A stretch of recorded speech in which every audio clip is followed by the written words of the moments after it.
In a land where gold could buy anything except peace, there lived a man who had it all, yet felt empty inside. But one rainy afternoon, fate led him to a market woman whose kindness would change his life forever. This is the story of Baba Gold, the wealthy man without a match. In the golden heart of Ibokun, a town filled with laughter, dust, and dreams, lived a man named Chief Adediran Olawale. People called him Baba Gold. He was handsome, successful, and rich beyond measure. His mansion stretched wider than most people's imaginations, with golden gates and marble floors that gleamed like the morning sun. But despite all this wealth, Baba Gold was alone. His riches echoed through empty halls, and every night, as he sat on his veranda beneath the moonlight, a quiet sadness filled his heart. He would whisper to himself, "All this wealth, yet my heart is still empty." The people of Ibokun adored him. When his black jeep appeared in the marketplace, traders would stop what they were doing just to wave. Some bowed.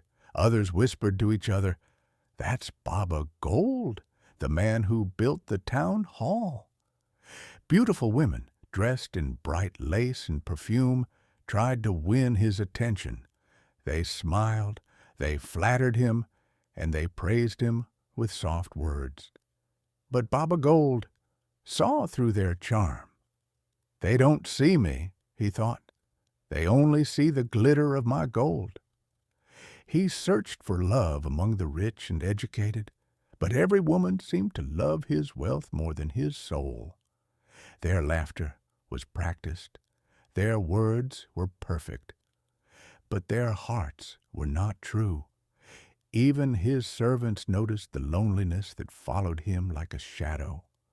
Some nights they would see him walking barefoot through the long corridors of his house, touching the walls as though searching for something that could not be found. A man can fill his stomach with food, but not his soul. Baba Gold tried to fill that emptiness by building more businesses, giving to the poor, and surrounding himself with noise. But no amount of wealth could silence the ache within. Then, one humid afternoon, fate decided to intervene. It was planting season. Baba Gold drove out to inspect a piece of land he had recently bought near the edge of town. The road was muddy from the morning rain, and his car got stuck deep in the red earth. The driver tried, the guards pushed, but the car refused to move. Frustrated, Baba Gold stepped out, his polished shoes sinking into the mud. "Look at this nonsense," he shouted. "I pay drivers, and still a car can't move?" As he complained, a young woman approached from down the path, balancing a basket of vegetables on her head. Her clothes were simple, her hands rough from work, but her steps were graceful and her eyes kind. "Good afternoon, sir," she said, setting her basket on the ground. "You look like you're wrestling with the earth itself." Baba Gold frowned. "My car is stuck." She smiled. "Then you are lucky, sir. The earth only holds what it loves." Without hesitation, she bent down to help. The guards tried to stop her, but she ignored them. Together, she and the men pushed the car until it broke free from the mud. When it finally moved, Baba Gold stared at her, surprised. "You helped me? Just like that?" The young woman nodded. "Not every problem needs money, sir. Some just need effort." He reached into his pocket and offered her a wad of cash. "Take this." "For your trouble?" She shook her head. "No, sir. Keep it. Use it to buy a better driver." Then she lifted her basket and walked away, her laughter trailing behind her like wind through tall grass. Baba Gold stood there, watching, until she disappeared into the distance. For the first time in many years, he smiled, a real smile. That night, when he sat on his veranda again, the silence of his mansion felt different. There was warmth in his thoughts. He couldn't stop thinking about the young woman who refused his money, her strength, her honesty, her courage. Who was that woman? He asked himself softly. He didn't know her name yet, but deep inside something had changed, and that was how destiny introduced itself to the wealthy man without a match. The next morning, Baba Gold woke up earlier than usual. He couldn't stop thinking about the girl by the muddy road. Her words replayed in his mind like an old song. Not every problem needs money. Some just need effort. It had been a long time since anyone had spoken to him that way, without fear, without pretending, without trying to impress him. He called his driver. "Let's go to the market," he said. The driver blinked. "The market, sir? At this hour?" "Yes, the vegetable market." By the time they arrived, the market was alive with the sound of bargaining voices and laughter. Smoke from roasting corn drifted through the air. Traders were calling out prices, children were running between stalls, and the scent of palm oil and pepper mixed with the morning breeze. Baba Gold walked through the narrow paths between the stalls, ignoring the whispers that followed him. "Ah, Baba Gold," one woman called. "What are you doing in our small market, sir? You should send someone." He only smiled and waved politely. His eyes searched every face until he saw her, the same young woman from the muddy road. She was sitting on a wooden stool, arranging fresh vegetables in front of her stall. When she saw him, her eyes widened for a moment, then she looked down quickly, pretending to rearrange her tomatoes. Baba Gold stopped in front of her stall. "Good morning," he said with a small smile. "Good morning, sir," she replied, trying not to look nervous. "I came to buy vegetables," he said. Her lips curved into a soft smile. "You? Buy vegetables? I didn't know millionaires cook their own food." Baba Gold chuckled. "Sometimes a man must step down from his car to touch the earth again." She laughed gently, the sound light and musical. "Well then, what would you like to buy?" He looked at the baskets before him. "Everything," he said. "I'll take everything." She frowned. "You can't possibly need all these vegetables." "I don't," he admitted, "but I do need a good conversation." This time she laughed out loud. "You're funny, sir." "Most rich men don't joke. Maybe they've forgotten how," he said softly. That was the day Baba Gold learned her name, Abeni. She lived in a small compound with her younger brother and sister. Their parents had passed away years ago, leaving her to raise them by selling vegetables in the market. Her life was simple, but her spirit was rich.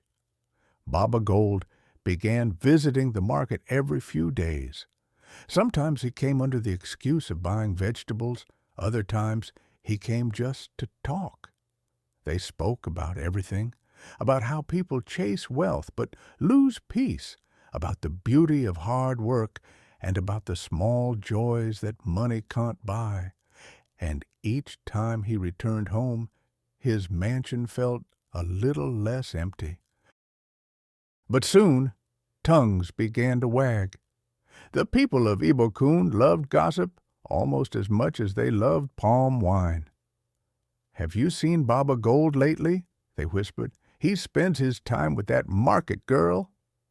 "A whole chief." "Going to the market every week?" Some said she had used charms on him. Others said she was pretending to be humble just to marry him. When the rumors reached Abeni's ears, She felt a sting in her heart. One afternoon, when Baba Gold came to visit, she refused to smile. He noticed immediately. "Abeni, what's wrong?" She sighed. "Chief, people are talking. They say I'm trying to trap you, that I'm chasing your money." He looked at her calmly. "Let them talk. They only see the world through their own hunger. You can't stop people from speaking, but you can choose not to listen." "But, Chief, I don't want to ruin your name." He shook his head. "You cannot ruin what you didn't build. My name is my burden to carry." For a long moment she stared at him. Then she smiled again, that same honest, fearless smile that had drawn him in from the beginning. From that day, their friendship grew stronger. Baba Gold began to see life through her eyes, the value of hard work, the joy in small victories, the peace in living simply. He no longer spent his evenings alone. He found himself helping at the market, buying fruits for children, even repairing the broken roof of Abeni's stall. When people saw him doing these things, they were shocked. "Ah, Baba Gold has changed," they said. And he had. The man who once hid behind golden gates now found joy in sitting under a tree, talking to a woman who owned nothing but honesty. One evening, as the sun melted into the horizon, Abeni walked home from the market and found Baba Gold waiting by the road. He was holding a small bag. "What's that?" she asked. He smiled. "Dinner. I tried cooking." She laughed. "You? Cook? I don't believe it. Then you must taste it before judging me." They sat on a wooden bench by the roadside, sharing the meal as the wind blew softly through the trees. For the first time in years, Baba Gold laughed without care, without pride, without pretense. He looked at her and said quietly, "Abeni, do you know what I used to think wealth was?" She tilted her head. "Gold, houses, cars?" He shook his head. "No, wealth is peace, and you have given me more peace than all the gold in my house." Her eyes softened, but she said nothing. They sat there, watching the stars appear one by one, unaware that the town was still talking, that jealousy and gossip were weaving stories behind their backs. For them, in that moment, nothing else mattered. Weeks turned into months, and the bond between Baba Gold and Abeni grew stronger. Their friendship had become something deeper, though neither had spoken it aloud. He, the man of wealth and status; she, the woman of humility and strength. But the town of Ibokun would not rest. The gossip had grown louder, sharper, crueler.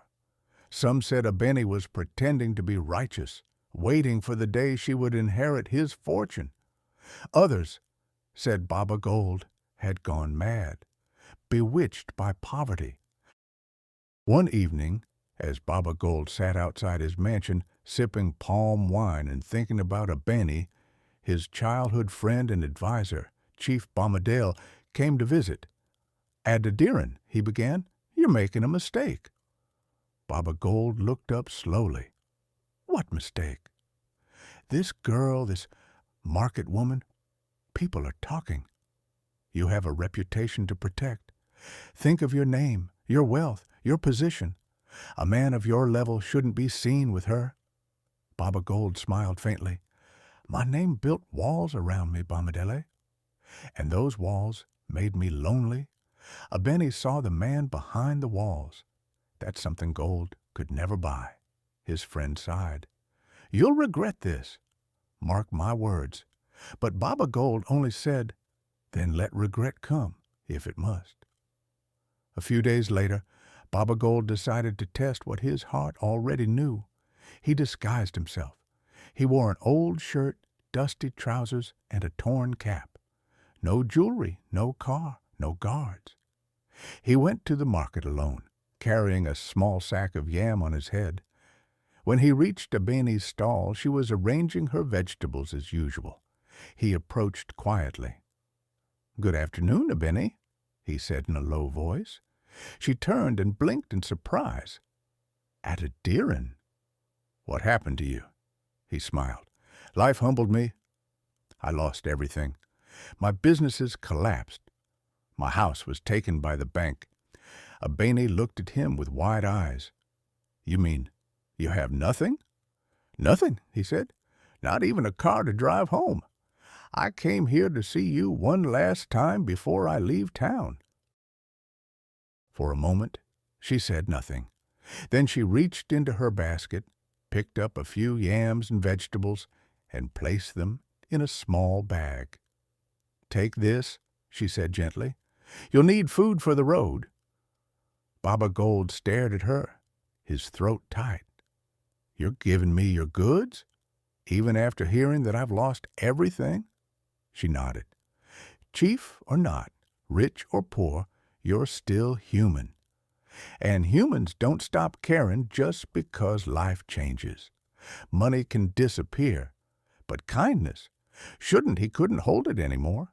He dropped the sack from his head and laughed through tears. "Abeni, you've passed the test." She frowned in confusion. "What test?" He took off his cap and stood tall again. "I didn't lose anything, Abeni. I wanted to see if you loved me beyond my wealth." And now I know Abeni stared at him speechless as the market crowd slowly gathered, whispering and pointing. Baba Gold looked around at the people and said clearly, "You have all spoken about me. You said I've lost my senses, but today I tell you, a man who finds a heart like hers has found treasure greater than gold." The market fell silent. Even the gossipers had no words. From that day, Baba Gold no longer hid his affection. He visited her openly, no longer caring what people said.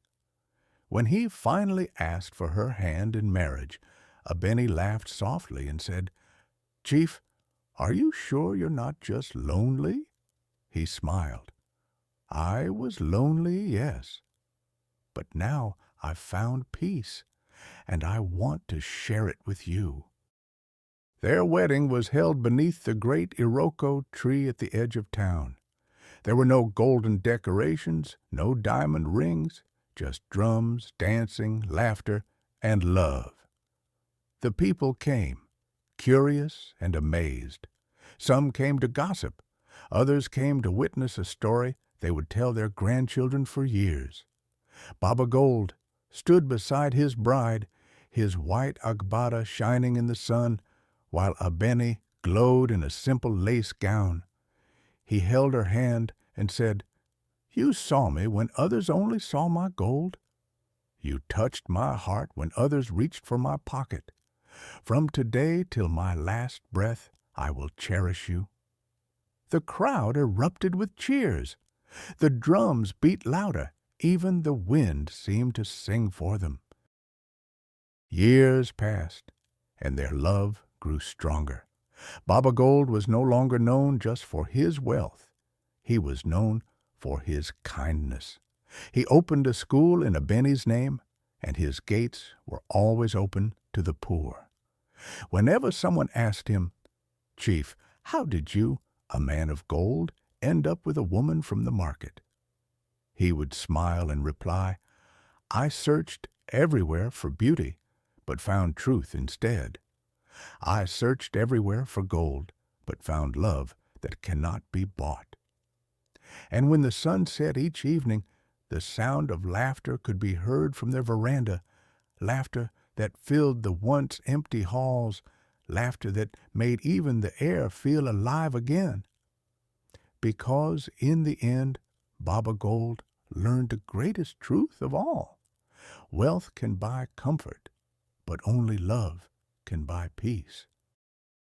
Moral of the story: true wealth is not found in gold or riches, but in hearts that see beyond.